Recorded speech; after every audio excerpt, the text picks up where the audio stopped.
ایک دفعہ کا ذکر ہے کہ ایک چھوٹے سے گاؤں میں ایک عقلمند بوڑھا رہتا تھا۔ ایک دن ایک نوجوان لڑکا اس کے پاس آیا۔ اس کے ہاتھ میں ایک چھوٹا سا پرندہ تھا۔ لڑکے نے بوڑھے سے پوچھا، کیا اس پرندے کو پنجرے میں رکھنا درست ہے؟ بوڑھے نے مسکرا کر کہا، میں آپ کو ایک کہانی سناتا ہوں۔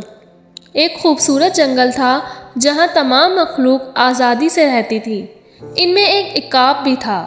ایک شخص نے عقاب کو پکڑ کر پنجرے میں ڈال دیا۔ خوراک فراہم کرنے کے باوجود عقاب کی روح مرجھا گئی۔ لڑکے نے ایک لمحہ سوچا اور پھر سوچا، تو کیا میں پرندے کو جانے دوں؟